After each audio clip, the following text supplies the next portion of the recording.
ஆன்மநேய அன்பர்கள் அனைவருக்கும் ஆத்ம வணக்கம்.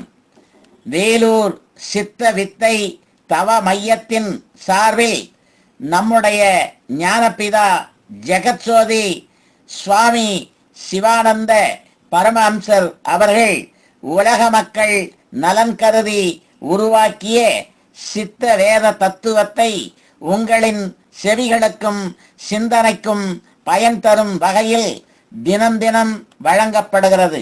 அதன் தொடர்ச்சியாய் இன்று 24ஆம் நாள் தொடக்கம்.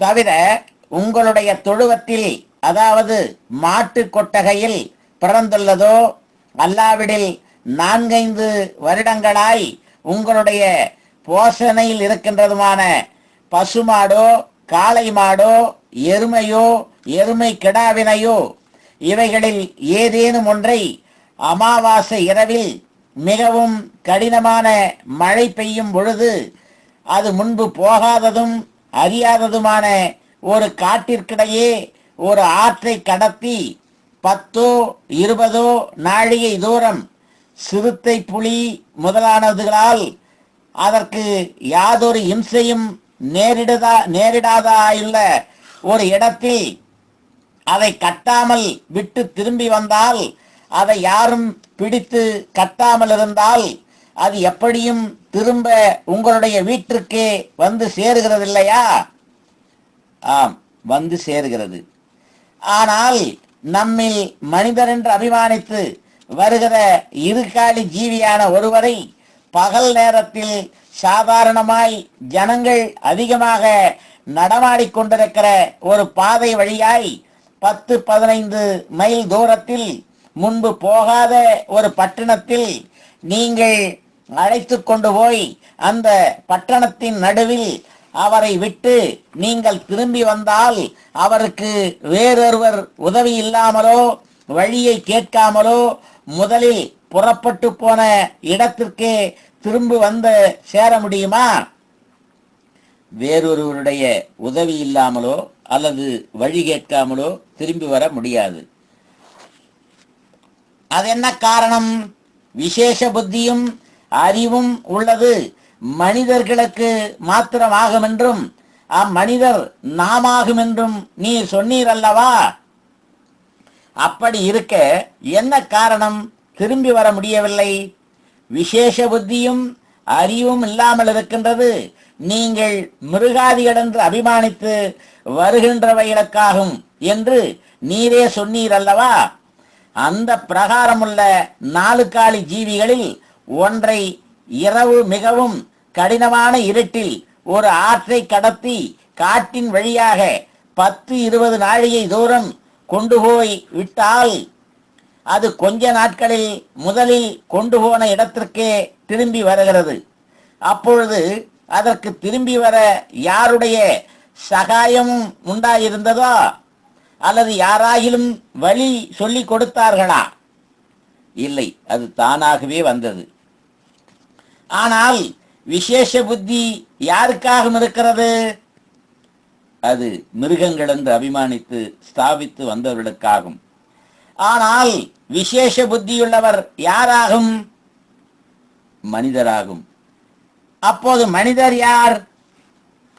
இதுவரை மிருகம் பட்சி முதலானவைகள் என்று நாம் எண்ணி ஸ்தாபித்து வந்தவர்களாகும். அப்போது மிருகங்கள் யார்? இதுவரை மனிதர் என்று அபிமானித்து ஸ்தாபித்து வந்தவர்களாகும் மிருகங்கள். ஆனால் முன் சொல்லப்பட்ட 4 காலி முதலான ஜீவிகளாகும் மனிதர் என்று இப்பொழுது தீர்மானிக்கப்பட்டதற்கு காரணம் அவைகளுக்கு விசேஷ புத்தி உண்டாயிருந்ததனாலாகும். ஆனால் அறிவாயிருக்கின்ற வஸ்து வாயுவென்று முன் அத்தியாயத்தில் சொல்லியதல்லவா? அந்த வாயு அவைகளுக்கு சுவாதீனமாகும். அது எப்படி என்றால், நாம் தூங்கும் பொழுது நம்முடைய சுவாசகதி எவ்விதமோ அவ்விதமே முன் சொல்லப்பட்ட 4 காலி முதலான ஜீவிகளுக்கு சுவாசகதி சதா காலமும் இருக்கின்றது. அந்த அறிவாய் ஜீவசக்தியாய் இருக்கிற வாயு ஏக கதியாக வரும்பொழுது எல்லா நிலைமைகளும் சுவாதீனமாய் வருகிறது. அதனால் அந்த வாயுவினுடைய சுவாதீனத்தினால் இன்ன இடத்திலிருந்து புறப்பட்டோம் என்றும் இன்ன வழியாய் வந்தோம் என்றும் மோப்ப சக்தியினால் உணர்ந்து புறப்பட்ட இடத்திற்கே திரும்பி வந்து சேருகிறது. அதன் காரணம் அவைகளுக்கு அந்த அறிவாயிருக்கின்ற வாயு ஏக கதியானது கொண்டு நமக்கு அந்த வாயுவினுடைய ஏக கதி அல்லாமல் பின்ன கதியாகி வரும்பொழுது உண்டாகின்ற முந்தின ராக துவேஷாதிகளோடு கூடி இவன் என் மகன், என் ஆஸ்திகளையெல்லாம் இவனுக்கு கொடுக்க வேண்டும், இவனை காப்பாற்ற வேண்டும், மற்றவன் அந்நியன், அவனுடைய சொத்தெல்லாம் நாம் கைப்பற்ற வேண்டும், அதனால் அவன் பேரில் வழக்கு நடத்த வேண்டும், எவ்விதத்திலும் அவனை கெடுக்க வேண்டும், அடிக்க வேண்டும், கொள்ள வேண்டும் என்றும் மற்றுமுள்ள கெட்ட எண்ணங்களோடு கூடி சுத்த மிருகங்களாகி நடக்கின்றதினாலும் மோப்ப சக்தி இல்லாமல் முன் சொன்னதான புறப்பட்ட இடத்திற்கு திரும்பி வர முடியாமலாய் வந்தது.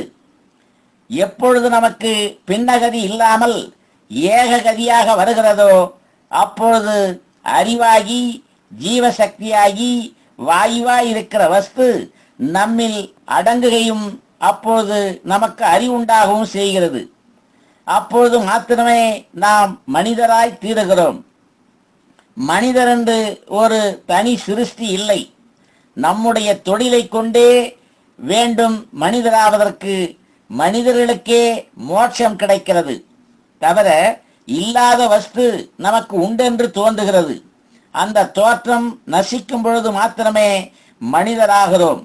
அது எவ்விதமென்றால் நடுப்பகல் சமயத்தில் மிகவும் கொடூரமான சூரிய கிரணம் இருக்கும் பொழுது ஒரு பாலைவனத்தில் கூடி நாம் சஞ்சரிக்கும் பொழுது அந்த இடத்தின் 4 பக்கத்திலும் பார்த்தால் நமக்கு என்னவாக தோன்றுகிறது? ஜலம் இருப்பது போல் தோன்றுகிறது. ஆனால் அந்த ஜலம் இருப்பது போல் தோன்றிய இடத்தில் போய் பார்த்தாலோ ஜலம் காண்பதில்லை. அப்பொழுது அந்த தோற்றம் சரியாயிருக்கின்றதோ? சரியானதில்லை.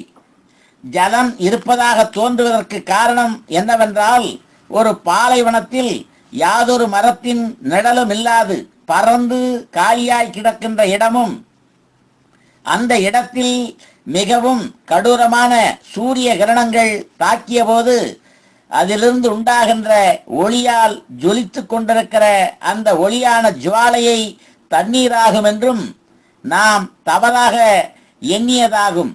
ஆனால் அது உண்மையில் ஜலம் அல்ல வென்று நாம் போய் பார்த்தபோது நமக்கு தெரியவும் செய்ததல்லவா? இதே பிரகாரம்தான் தன்னுடைய ஜீவசக்தி வெளியில் வியாபித்து ஜொலித்துக் கொண்டிருக்கிற அந்த ஜுவாலையில் தன்னிலிருந்து பிரதிபிம்பித்து கண்டபோது இவ்விதத்தில் ஒரு வஸ்து இருக்கின்றதாக தோற்றம் உண்டாகிறது. இதாகும் மிருக புத்தி. இந்த படியாயுள்ள தோற்றம் இருக்கின்றவர்கள் மிருகங்களாகும்.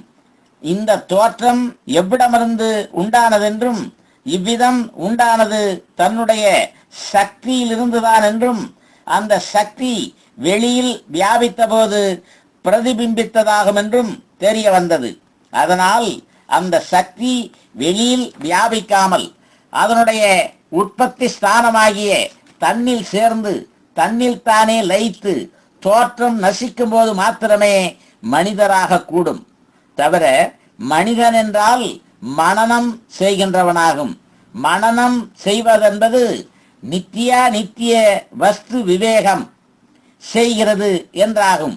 அதாவது நித்தியம் இன்னது அனித்தியம் இன்னது என்று அறிவது.